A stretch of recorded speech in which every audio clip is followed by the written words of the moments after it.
Good morning, praise Lord. Welcome to this video. நிறைய பெரிய work ஸ்பாட்டில் நான் பார்த்துருக்கேன். இனிஷியலாக ஜாயின் பண்ணும்போது கம்மி சேலரிக்கு தான் கவர்மெண்ட்டில் சேர்த்துப்பாங்க. நானும் இனிஷியலாக 2200 பேசிக்கில் தான் நான் கவர்மெண்ட்டில் ஜாயின் பண்ணேன். அதுக்கப்புறம் நிறைய நாள் சம்பளம் வாங்காமே கூட இருக்க வேண்டிய நிலைமை இருந்திருக்கு. ஒரு 5 மாதம் சம்பளமே போடாமல் அப்படியெல்லாம் கஷ்டப்பட்ட நேரங்கள் இருந்தது. பொதுவாக வந்து டீச்சர்ஸ் என்ன பண்ணுறாங்க அப்படின்னா வந்து யூனியன் அப்படியெல்லாம் ஃபார்ம் பண்ணி இதுக்காகலாம் ஃபைட் பண்ண ஆரம்பிச்சிடுறாங்க. ஆனால் கவர்மெண்ட் காலேஜஸில் வந்து அந்த மாதிரி என்கரேஜ் பண்ணுறத நான் பார்க்கல. நானும் அந்த மாதிரியான ஆக்டிவிட்டீஸில் இருக்க மாட்டேன். பொதுவாக ஸ்டூடெண்ட்ஸ் ஆனாலும் சரி, டீச்சர்ஸ் ஆனாலும் சரி, இப்போல்லாம் வந்து யூனிவர்சிட்டிலேயோ இல்லை கவர்மெண்ட் காலேஜஸில் என்ன நடக்குதுன்னா வந்து தப்பு செய்கிறவங்களுக்கு வந்து ஏதோ ஒரு பனிஷ்மெண்ட்ஸ்க்காக தான் வந்து சப்ஜெக்டில் ஃபெயில் போடுறது அந்த மாதிரியான ஸ்டெப்ஸு எடுக்கப்படுது. அதாவது கரெக்ஷனல் மெஷர்ஸாக தான் இதெல்லாம் யூஸ் பண்ணப்படுது. அப்படி இல்லைன்னா எல்லாருமே பாஸ் தான் ஆகிறாங்க.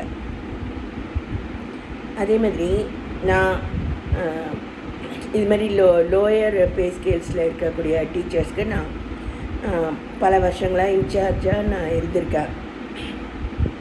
பார்ட் டைம் லெக்சரர்ஸ் அப்படியெல்லாம் அவங்களுக்கு நான் இன்சார்ஜாக இருந்திருக்கேன். ஆனால் அவங்களுக்கும் நான் வந்து இது மாதிரி யூனியனில் சேர்ந்து ஃபைட் பண்ணுங்க அப்படியெல்லாம் நான் சொல்லியெல்லாம் தந்தது கிடையாது.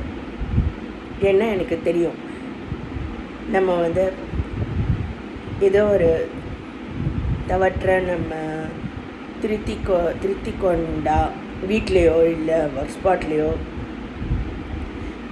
நம்மளே ஆராய்ஞ்சு பார்த்து ஒரு செல்ஃப் ரியலைசேஷன் மோடில் நம்ம வச்சுக்கிட்டு அல்லது ஒரு லேர்ன் மோடில் நம்ம வச்சுக்கிட்டு ஒரு பெட்டர் பர்சனாக ஆக நினைக்கிறவங்களுக்கு கவர்மெண்ட் கண்டிப்பாக வந்து என்கரேஜ் பண்ணுது.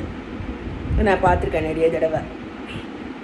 ஸ்டூடெண்ட்ஸ் மத்தியிலையும் அதை நான் பார்த்துருக்கேன், டீச்சர்ஸ் மத்தியிலையும் நான் பார்த்துருக்கேன்.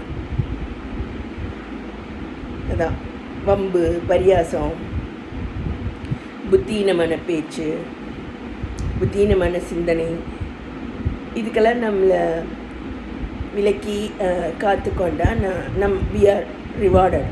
அதை நான் நிறைய தடவை நான் பார்த்துருக்கேன். அது முக்கியமாக வம்பு, பரியாசம், மற்றவங்கள மன உளைச்சல் ஆக்கிறது, இந்த மாதிரியான காரியங்களில் வந்து ஈடுபடாமல் நான் இருக்கணும்னு நான் நினச்சி என்னை நான் திருத்தி கொண்டால் கண்டிப்பாக வந்து மேலதிகாரிகள் வந்து அதை வாட்ச் பண்ணி கண்டிப்பாக வந்து அவங்க வந்து நம்மளை ரிவார்ட் பண்ணுறாங்க. இதை கவர்மெண்ட்டில் நான் பார்த்துருக்கேன். ஸோ 2200 ஆரம்பித்த நான் 2 lakhs வரைக்கும் நான் ரிட்டையர்மெண்ட் ஆகும்போது வளர முடிஞ்சது. அப்படின்னா வந்து அதுக்கு காரணம் நான் நிறைய காரியங்களில் என்னென்னு நான் திருத்திப்பேன். தப்பாக சொல்லியிருக்கலாம். உதாரணத்துக்கு ஏன் எல்லோரும் மாரி நம்ம ஆலயத்துக்கு கூப்பிடக்கூடாது அப்படிலாம் நான் நினைப்பேன். சர்ச்சுக்கு வாங்கன்னு கூட சொல்வேன்.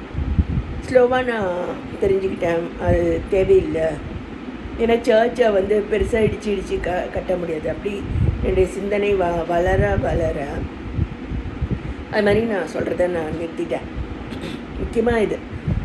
ஸோ இது மாதிரி என்ன நானே கரெக்ட் பண்ணிக்கிட்டு நான் வந்து மற்றவங்களுக்கு பிரச்சனையாக இல்லாமல் நான் இருக்கிறேன், இடையூறாக இல்லாமல் இருக்கிறேன் அப்படின்னாலே வந்து கவர்மெண்ட் இஸ் வாட்சிங்.